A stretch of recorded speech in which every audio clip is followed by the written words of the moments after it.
तो अपूर्वानंद जी वो सोच तो निश्चित रूप से रहे होंगे, चिंतन तो जरूर कर रहे होंगे।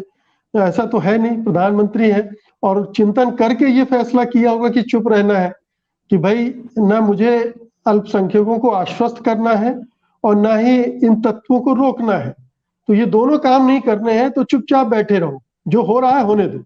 क्या ये एक रणनीतिक चुप्पी की बात की थी? ये है रणनीतिक चुप्पी का मूल मंत्र?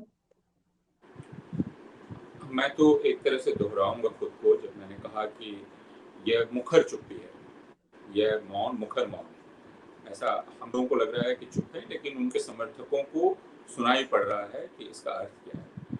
और जैसा मैंने कहा, कम्युनिकेशन में अगर एक चुप्पी एक खास समय तक जारी रखी जाती है तो वह एक अर्थ स्थापित कर देती है। उसके बाद आप कुछ भी बोलते हैं वह प्रासंगिक नहीं रह जाता है। जैसे मुसलमानों को लगातार मारे जाने के बाद अगर 5 साल 7 साल बाद आप कुछ एक वाक्य बोल देते हैं तो जो मार रहे हैं उनको पता है इस वाक्य का कोई अर्थ नहीं है, यह वाक्य किसी दूसरे कारण से बोला गया है, इसका लक्ष्य हम लोग नहीं है। तो प्रश्न ये नहीं है कि अभी बाहर के देशों ने प्रतिक्रिया की है इसलिए उनको बोलना चाहिए। प्रश्न ये है कि यह क्यों हुआ। ये इसलिए हुआ कि भारत के मुसलमानों के खिलाफ घृणा और हिंसा का जो रोजाना प्रचार हो रहा है, उस रोजाना प्रचार के क्रम में ही तो उनके प्रवक्ताओं ने ये बात कही, और यह तो वो रोज कह रहे थे और इस पर कोई पाबंदी कोई रोक नहीं थी, एक तरह से खुली छूट थी। आप एक भारत में जी और धर्म संसदों में, तथाकथित धर्म संसदों में जो संत हैं, साधु हैं, और जो संत साधु हैं इनके, उनको संत साधु ही कहा जाए, क्योंकि अब उन्हें घृणा का प्रचारक कहने पर आप पर एफआईआर हो जाएगी। तो वो सारे माननीय संत हैं, जैसा मेरे एक मित्र ने कहा कि वे माननीय संत मुसलमानों को कि औरतों के साथ बलात्कार करने, उनसे अपने बच्चे पैदा करने, उनकी मस्जिदों के सामने जाकर नंगा नृत्य करने, अपने गुप्तांग दिखाने जैसे काम कर रहे हैं, और ये लगातार चल रहा है। यानी आप मुसलमानों को अपमानित करने, बेइज्जत करने, इसी क्रम में आपने पैगंबर साहब को अपमानित किया, इस क्रम में किया, इसी क्रम में आप कुरान को अपमानित करने वाली बातें लगातार कर रहे हैं। दिल्ली के प्रेस क्लब में बाकायदा प्रेस कॉन्फ्रेंस ऑर्गेनाइज करके ये बात कही गई। जंतर मंतर पे रैली करके मुल्ले काटे जाएंगे का नारा लगाया गया, राम राम चिल्लाएंगे, ठीक है। तो जो मुल्ले काटे जाएंगे राम राम चिल्लाएंगे, यह तो चल रहा है ना लगातार। हम अभी प्रधानमंत्री से बोलने की अपेक्षा कर रहे हैं। ये सारे मौके ऐसे हैं जिसमें इस देश के नागरिकों के एक बड़े हिस्से को अपमानित किया जा रहा है, उनके खिलाफ हिंसा की जा रही है, और देश की सरकार इसमें शामिल है एक तरह से। तो अभी हम ये कह सकते हैं कि क्या हम बाकी देशों से रिश्ते बिगाड़ लेंगे? प्रश्न उसका नहीं है। प्रश्न उसका है कि क्या इस देश का ताना बाना पूरी तरह से छिन्न भिन्न कर दिया जाएगा, और वो हो चुका है। अब स्थिति यह है कि हिंदुओं और मुसलमानों के बीच एक इतनी बड़ी खाई पैदा हो गई है जिसको पाटना बहुत मुश्किल होगा, और हिंदुओं की तरफ से उसमें कोई प्रयास नहीं किया जा रहा है। यानी ये खुली छूट है कि आप जो चाहें सो बोलें।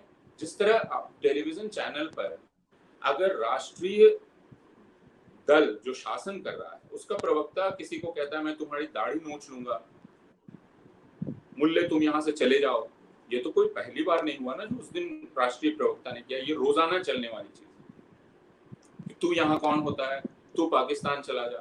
तो यह जो खामोशी है, मैंने जैसा कहा कि रविकांत जी ने कहा कि लखनऊ में जाकर उन्होंने कहा था कि दलितों को मत मारो, मुझे गोली मार दो, और सब लोग हंसे क्योंकि उसका कोई मतलब नहीं था।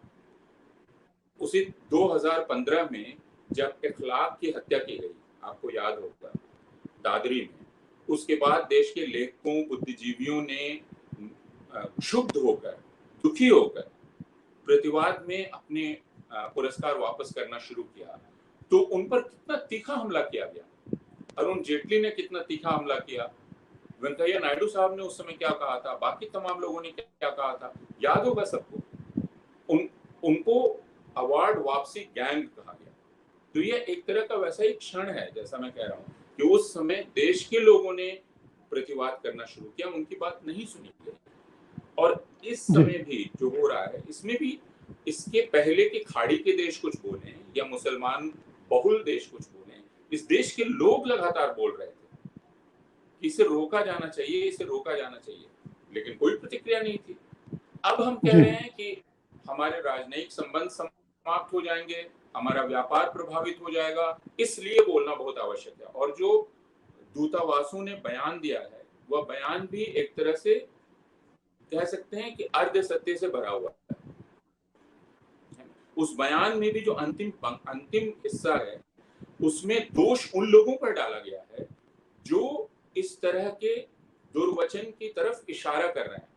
यानी अगर आप ये कह रहे हैं कि क्यों प्रवक्ता ने कहा, तो दूतावास ये कह रहा है कि मुकेश कुमार जी जिम्मेदार हैं जो इस दुर्वचन के बारे में बात कर रहे हैं, क्योंकि वो भारत कतर के बीच का संबंध खराब करना चाहते हैं, इसलिए वे उस दुर्वचन का इस्तेमाल करके लोगों को भड़का रहे हैं।